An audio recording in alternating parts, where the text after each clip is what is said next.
જય શ્રી કૃષ્ણ મિત્રો, વિવાહિત મહિલાઓ તેમજ પુરુષો આ વિડીયોને ધ્યાનથી સાંભળજો। મિત્રો, આજના આ વિડીયોમાં તમને ધન પ્રાપ્તિ તેમજ સુખ સમૃદ્ધિ પ્રાપ્ત કરવાનો મૂળ મંત્ર મળવાનો છે।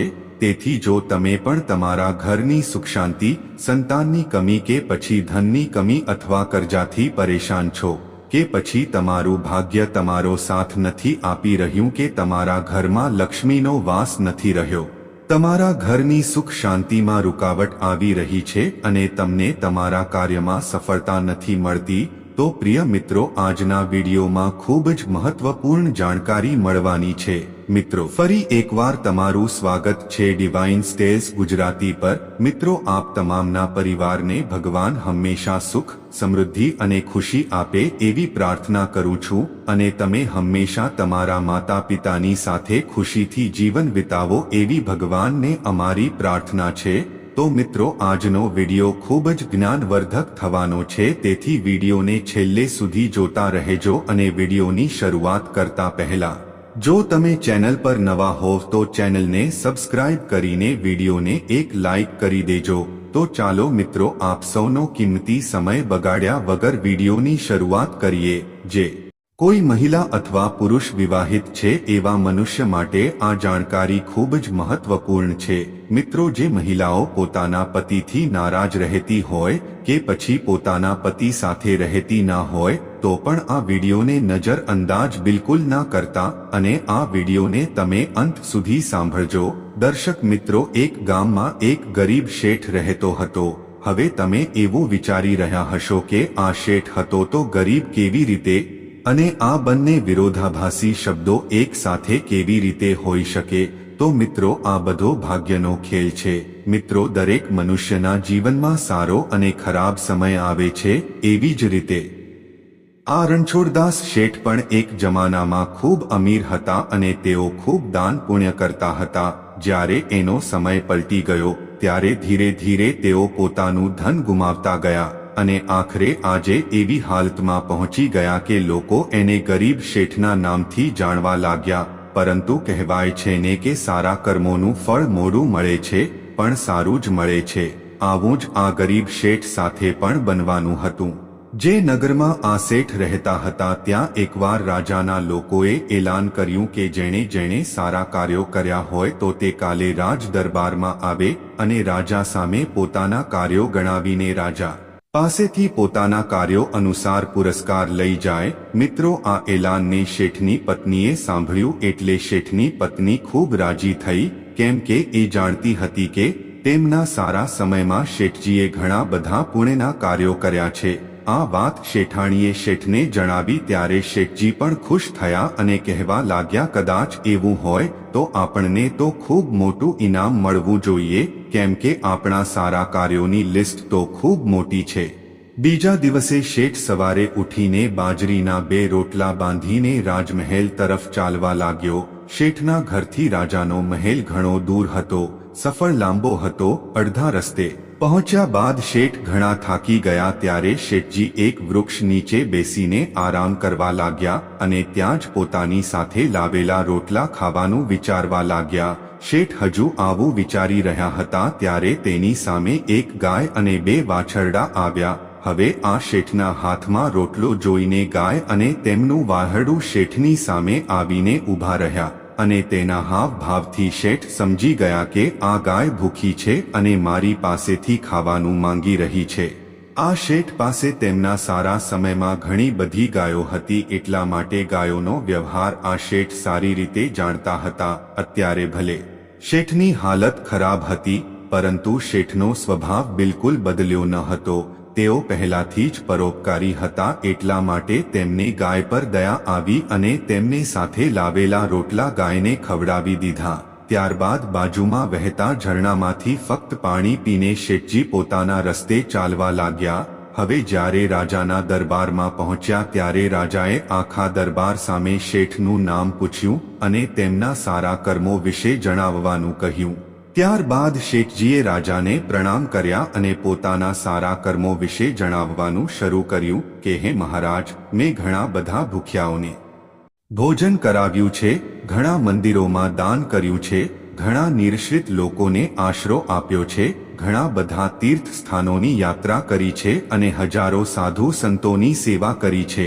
આવી રીતે ઘણા બધા કાર્યો જણાવ્યા બાદ શેઠજી બોલ્યા કે હે મહારાજ, આજે મારા સારા કર્મોમાંથી અમુક કર્મોના બદલામાં તમે જે પણ ઇનામ આપવા માંગતા હોવ એ મને આપી શકો છો. થોડો સમય વિચાર કર્યા બાદ રાજા બોલ્યા કે હવે તમારા બીજા કોઈ સારા કર્મો હોય તો એ જણાવો, કેમ કે અત્યાર સુધી તમે જે કર્મો મને જણાવ્યા છે તેને હું સારા કર્મોની શ્રેણીમાં નથી ગણતો. ત્યારે શેઠને રાજાની વાત સાંભળીને ખૂબ આશ્ચર્ય થયું અને શેઠજીએ રાજાને હાથ જોડીને કહ્યું કે હે મહારાજ, કદાચ તમને મેં જણાવેલા આ કર્મો સારા કર્મો નથી લાગતા તો મારા બાકીના કર્મોનો ઉલ્લેખ કરવો એ મારી મૂર્ખતા ગણાશે. તમે મને રજા આપો, હું અહીંથી જવા માંગુ છું. આટલું કહીને શેઠ દરબાર છોડીને જવા લાગ્યા. ત્યારે રાજાના દરબારીઓમાંથી એક વ્યક્તિએ રાજા પાસે જઈને રાજાને કાનમાં કંઈક કહ્યું. આ સાંભળ્યા બાદ રાજા એ પાછા શેઠને દરબારમાં બોલાવ્યા અને રાજાએ કહ્યું કે તમે તમારું આજનું કરેલું કોઈ સારું કર્મ તો જણાવ્યું નહીં. ત્યારે શેઠજી બોલ્યા કે હે મહારાજ, આજ મેં કોઈ સારું કાર્ય કર્યું નથી તો હું તમને કેવી રીતે બતાવી શકું? ત્યારે રાજાએ પેલા વ્યક્તિને ઊભો કરી અને પૂરી વાત કહેવાનું કહ્યું જે તેને રાજાને કાનમાં કહ્યું હતું. હવે આ વ્યક્તિ ઊભો થયો અને કહેવા લાગ્યો કે હે મહારાજ, જેવી રીતે મેં તમને જણાવ્યું હતું કે હું તે ગામમાં જ રહું છું, ત્યાં આ શેઠ આરામ કરવા બેઠા હતા અને મેં જોયું હતું કે આ શેઠે કેવી રીતે તેનું ભોજન ગાયને ખવડાવી દીધું હતું અને પોતે ભૂખ્યા રહી અને ફક્ત પાણી પીને અહીંયા આવ્યા છે. પછી શેઠને ખબર પડી કે રાજા કયા વિષયની વાત કરી રહ્યા હતા. ત્યારે શેઠજી એ રાજાને કહ્યું કે હે મહારાજ, કોઈ જાનવરને ખાવાનું ખવડાવ્યું એ ક્યાં પુણ્યનું કામ છે? અને આ વાતને તું હું ક્યારનોય ભૂલી ગયો હતો. ત્યારે રાજા એ શેઠને કહ્યું કે મારા મહાન ગુરુજીએ જણાવ્યા અનુસાર હું પણ એવા કર્મોને પુણ્ય માનું હું કે જેને કરતા સમયે એ કાર્યને નિસ્વાર્થ ભાવે કરવામાં આવે અને એવા જીવો માટે હોય જેની એને સૌથી વધારે જરૂરિયાત હોય અને આવા કર્મોને કર્યા બાદ તેને ભૂલી જાય અને એને જ સૌથી વધારે મોટું પુણ્ય કર્મ કહેવાય. અને આ જ કારણ છે કે તમે આજ સુધી કરેલા તમામ સારા કર્મમાં આ કર્મ ઉત્તમ અને સર્વશ્રેષ્ઠ કર્મ છે અને આ તમામ કર્મોના લીધે જ તમે ઇનામના હકદાર છો. ત્યારબાદ રાજાએ આ શેઠજીને પોતાના સૌથી વિશ્વસનીય પ્રધાનનું પદ આપ્યું. શેઠજીને હવે આ રાજાના દરબારમાં બેસવાનો અવસર પ્રાપ્ત થયો. શેઠજી ખૂબ જ રાજી થયા. ત્યારબાદ શેઠ ઘરે જઈને તેમની પત્નીને જણાવ્યું કે આજે મને રાજ્યસભામાં રાજા એ ખૂબ મોટું ઇનામ આપ્યું છે. તેમણે મને તેના દરબારમાં તેના સૌથી વિશ્વસનીય પ્રધાનમંત્રી બનાવ્યા છે. આ સાંભળીને શેઠની પત્ની ખૂબ ખુશ થઈ ગઈ અને કહેવા લાગી કે હે ભગવાન, તમારો ખૂબ ખૂબ આભાર. આજે તમે મારી પ્રાર્થના સ્વીકાર કરી. હવે શેઠજી રાજાના વિશ્વસનીય પ્રધાન તરીકે રાજા સાથે રહેવા લાગ્યા. રાજા આ શેઠ પર સૌથી વધારે વિશ્વાસ કરતા હતા, કેમ કે એમને ખબર હતી કે આ શેઠજી એ ખૂબ ઈમાનદાર માણસ છે. તેઓ ક્યારે તેમની સાથે બેઈમાની નહીં કરે. દરબારમાં જ્યારે પણ કોઈ મુખ્ય કાર્ય હોય તો એ કાર્યની જવાબદારી રાજા આ શેઠને જ સોંપતા હતા અને રાજા સાહેબના આવા કાર્યોને શેઠજી ખૂબ ઈમાનદારીથી પોતાની દેખરેખમાં જ કરાવતા હતા. એક દિવસ રાજા પોતાના મહેલમાં બેઠા હતા અને ત્યાં તેમની બાજુમાં આ શેઠ પણ તેમની સાથે બેઠા હતા. ત્યારે એક સિપાહી આવ્યો અને રાજાને કહેવા લાગ્યો, મહારાજ, તમને મળવા કોઈ સાધુ આવ્યા છે. ત્યારે રાજાએ આદેશ આપ્યો કે તેને સન્માનપૂર્વક મહેલની અંદર લાવો. ત્યારબાદ આ સિપાઈ આ સાધુ મહાત્માને સન્માનપૂર્વક મહેલની અંદર લાવ્યો. ત્યારબાદ રાજાએ ખૂબ સન્માનપૂર્વક સાધુને ભોજન કરાવ્યું. રાજાની આવી સેવા જોઈને સાધુ મહાત્મા ખૂબ પ્રસન્ન થયા. ત્યારબાદ મહાત્માજી રાજાને કહેવા લાગ્યા કે હે રાજન, હું તમારો સેવા ભાવને જોઈને ખૂબ પ્રસન્ન થયો છું. એટલા માટે હું તમને એક શીખ આપવા માંગુ છું, જેને તમારા જીવનમાં જરૂર ઉતારજો.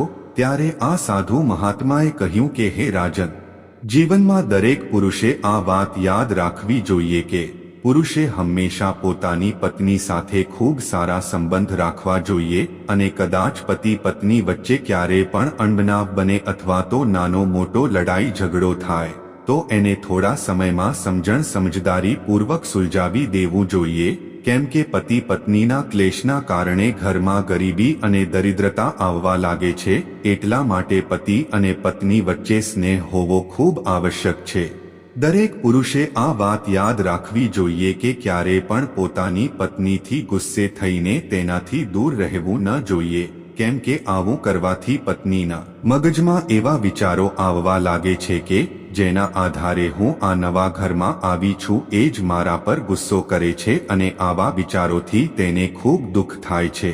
અને આમ પણ પત્નીને ઘરની લક્ષ્મી માનવામાં આવે છે અને કદાચ આપણે લક્ષ્મીજીને દુઃખ પહોંચાડશો તો ઘરમાં ધન ધાન્યની કમી આવવાનું શરૂ થઈ જશે, ઘરમાં ગરીબી આવવા લાગશે.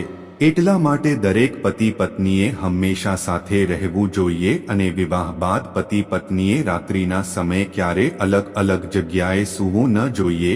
આવું કરવાથી પતિ પત્ની વચ્ચેના સંબંધમાં નકારાત્મકતા આવી શકે છે. પતિ પત્ની વચ્ચેના સારા સ્નેહના લીધે માતા લક્ષ્મીજી પ્રસન્ન થાય છે અને જ્યારે ઘરની લક્ષ્મી પ્રસન્ન રહેશે તો સ્વાભાવિક છે માતા લક્ષ્મી પણ પ્રસન્ન થશે.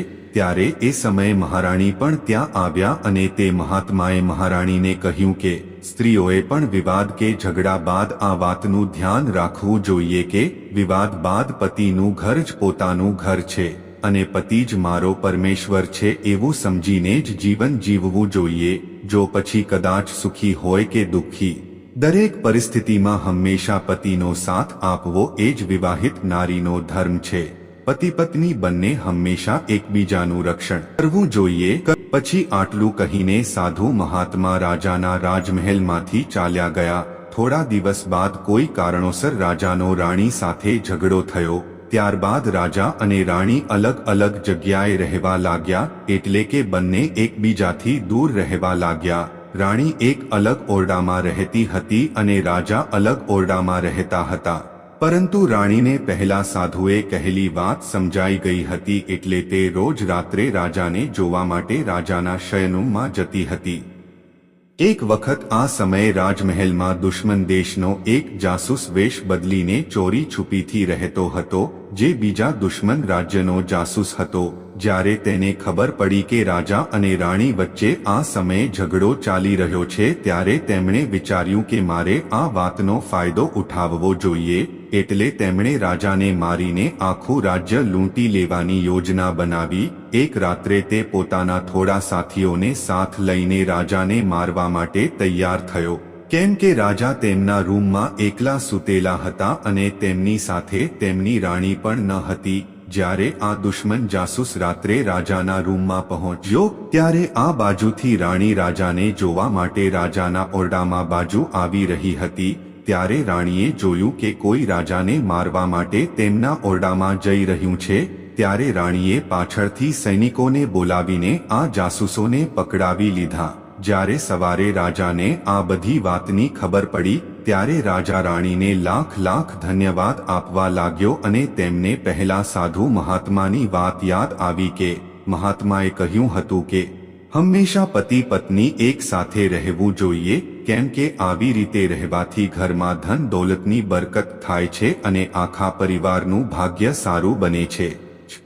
જ્યારે રાજા વિચારવા લાગ્યા કદાચ એ રાત્રે રાણી મને જોવા ન આવ્યા હોત તો કદાચ આ જાસૂસ સૈનિકો મને મારીને મારું ધન દોલત પણ લૂંટી લેત અને આ બધું મારાથી દૂર થઈ જાત. એટલે જ કહેવાય છે કે ઘરની મહિલા લક્ષ્મીજીનું સ્વરૂપ કહેવાય છે અને લક્ષ્મીજીને હંમેશા ખુશ રાખવા જોઈએ. મિત્રો, આવા જ વધુ વિડીયો જોવા માટે ચેનલને લાઈક સબસ્ક્રાઇબ કરીને બેલ આઇકન પણ પ્રેસ કરજો. જય શ્રી કૃષ્ણ. રાધે રાધે.